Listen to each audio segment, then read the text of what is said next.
नमस्कार,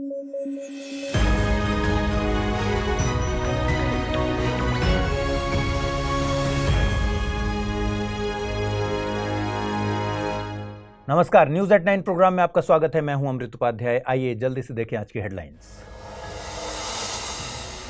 यूरोपियन संघ ने किया ऐतिहासिक काम, बनाया दुनिया के पहले एआई एक्ट पर प्रोविजनल एग्रीमेंट।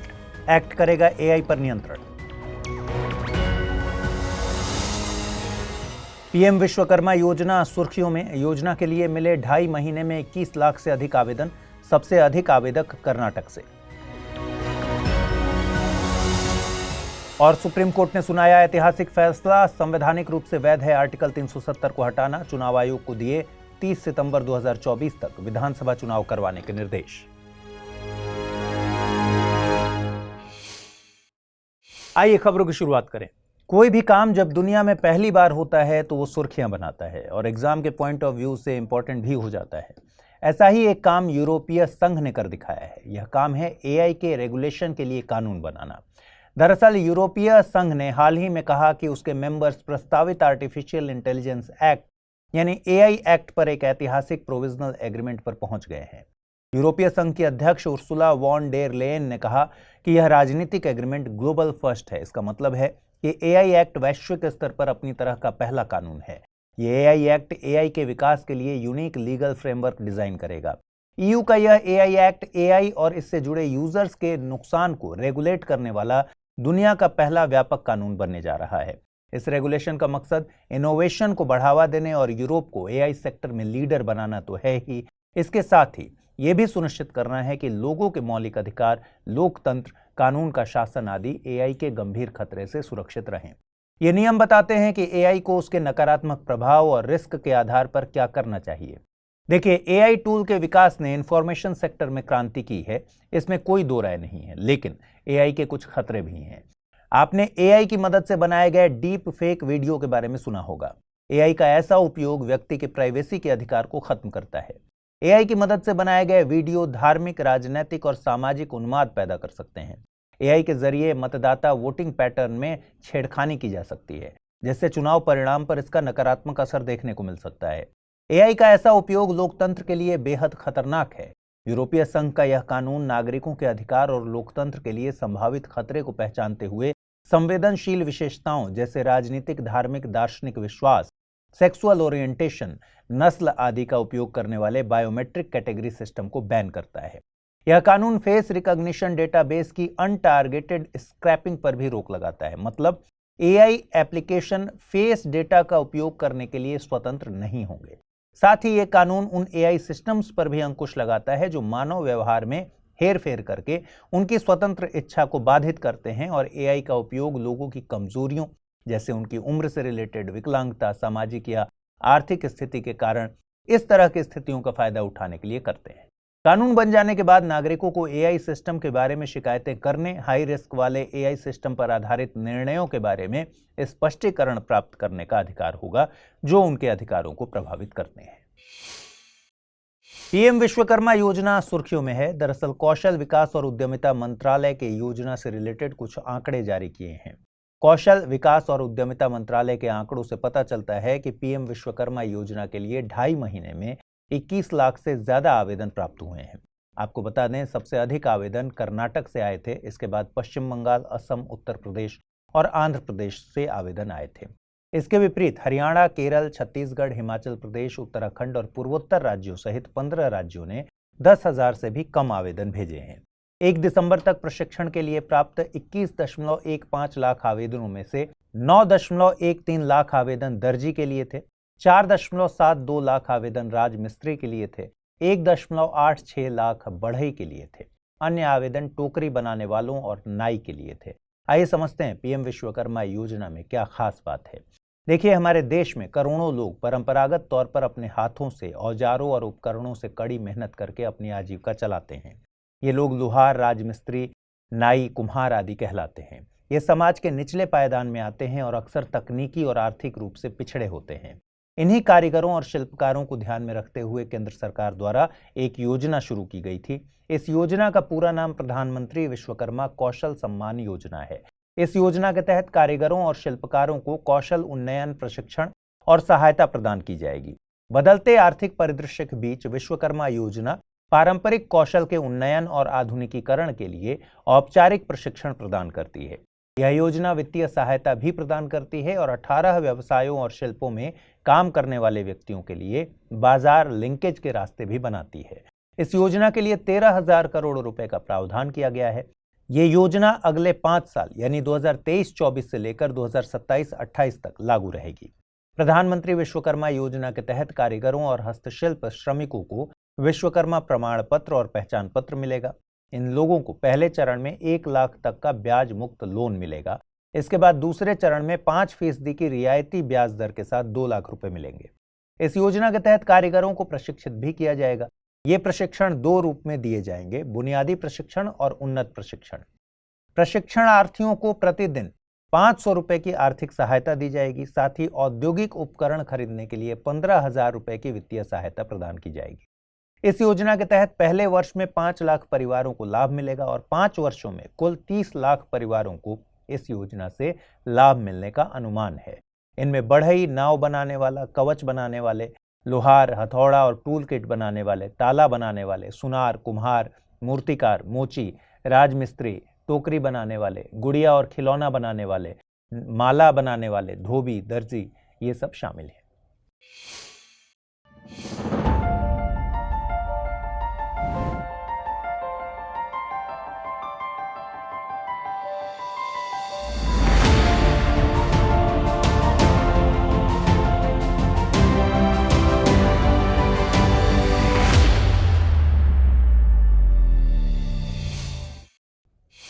सुप्रीम कोर्ट की संवैधानिक पीठ ने आज अनुच्छेद 370 पर सुनवाई करते हुए एक ऐतिहासिक फैसला सुनाया।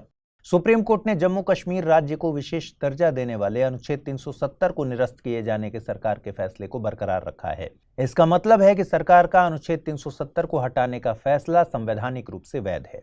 भारत के मुख्य न्यायाधीश DY चंद्रचूड़, न्यायमूर्ति संजय किशन कौल, न्यायमूर्ति संजीव खन्ना, BR गवई और न्यायमूर्ति सूर्यकांत की 5 न्यायाधीशों की संवैधानिक पीठ ने यह फैसला सुनाया है। सुप्रीम कोर्ट ने कहा कि जब राजा हरि सिंह ने भारत के साथ विलय समझौते पर दस्तखत किए तभी जम्मू कश्मीर की संप्रभुता खत्म हो गई थी और जम्मू कश्मीर भारत के अंतर्गत आ गया था। जम्मू कश्मीर भारत का अभिन्न अंग है और भारत का संविधान जम्मू कश्मीर के संविधान से ऊंचा है।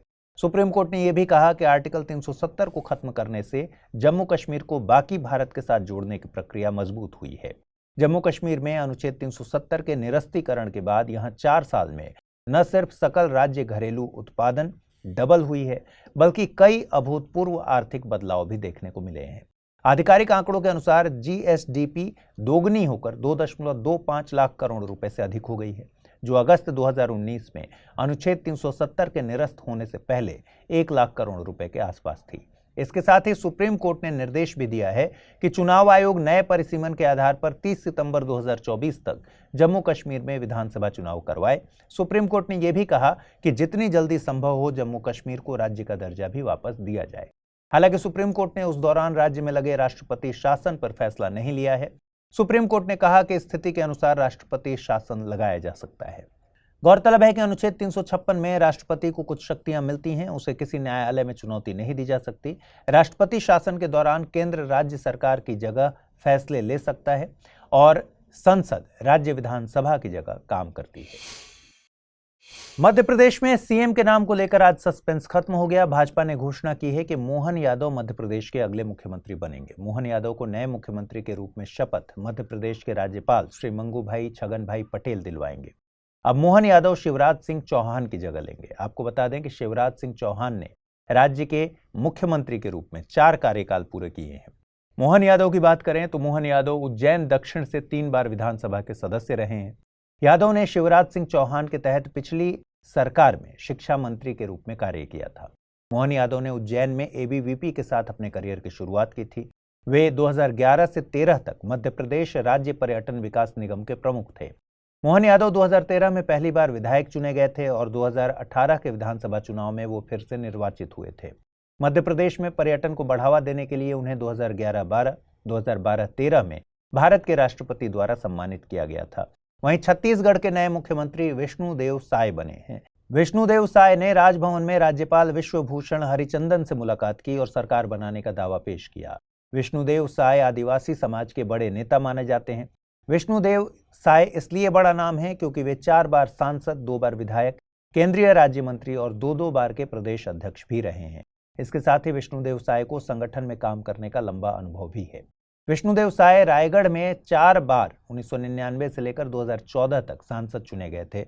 नरेंद्र मोदी सरकार के पहले कार्यकाल में साय ने केंद्रीय मंत्री के रूप में कार्य किया था। विष्णुदेव साय छत्तीसगढ़ की कुनकुरी विधानसभा से आते हैं। आइए अब जल्दी से देखें आज के रैपिड न्यूज में क्या है खास। हर साल 11 दिसंबर को यूनिसेफ दिवस के रूप में मनाया जाता है। यूनिसेफ यानी संयुक्त राष्ट्र अंतर्राष्ट्रीय बाल आपातकालीन कोष। इसकी स्थापना 1946 में द्वितीय विश्व युद्ध के बाद की गई थी। इस संगठन का लक्ष्य मानवीय सहायता प्रदान करके दुनिया भर के बच्चों की जान बचाना है। यह बच्चों के अधिकारों की भी रक्षा करता है और उन्हें बचपन से किशोरावस्था तक उनकी क्षमताओं को विकसित करने में मदद करता है। इसके द्वारा प्रदान की जाने वाली सहायता में मुफ्त में भोजन, स्वच्छ पानी, शिक्षा और स्वास्थ्य सुविधाओं की आपूर्ति शामिल है। हाल ही में संयुक्त राष्ट्र बाल कोष ने भारत में ग्रीन राइजिंग पहल को शुरू किया। यह पहल जलवायु परिवर्तन के गंभीर प्रभावों को दूर करने के वैश्विक प्रयासों के साथ जमीनी स्तर पर पर्यावरणीय कार्यों के लिए युवाओं को शामिल करने पर केंद्रित है। इसका मुख्य उद्देश्य दुनिया भर में लाखों युवाओं को संगठित करना और हरित पहलों में उनकी सक्रिय भागीदारी को प्रोत्साहित करना है। जलवायु परिवर्तन जैसे मुद्दों पर भारत के प्रदर्शन के आधार पर उसे विश्व के शीर्ष देशों में शामिल किया गया है। हाल ही में जलवायु परिवर्तन प्रदर्शन सूचकांक जारी किया गया और इस सूचकांक में भारत 7वें स्थान पर रहा।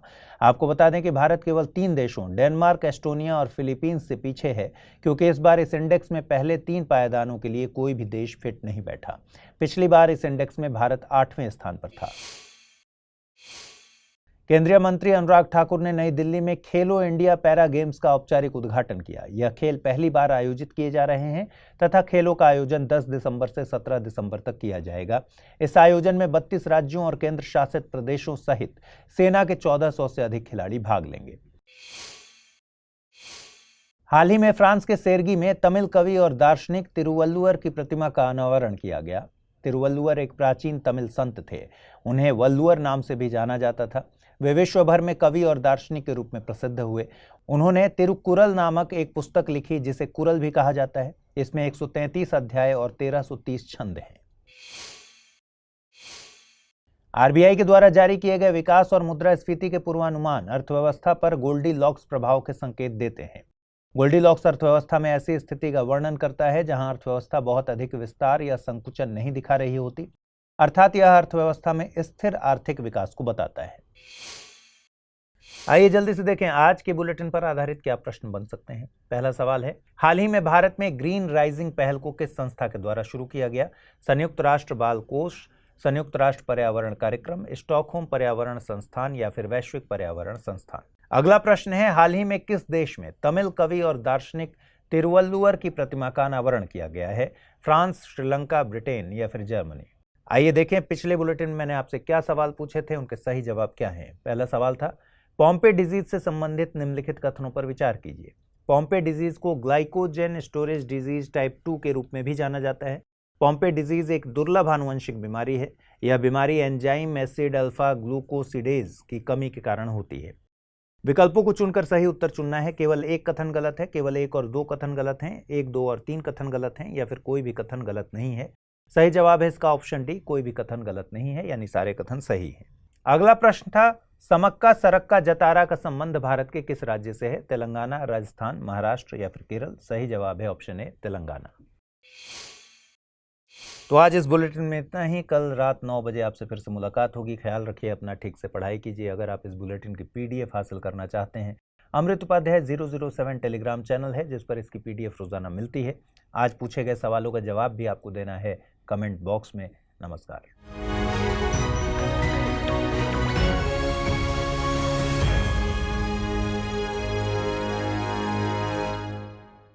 हिंदी में UPSC की तैयारी से संबंधित प्रोग्राम्स को देखने के लिए सब्सक्राइब करें स्टडी IQ IAS हिंदी।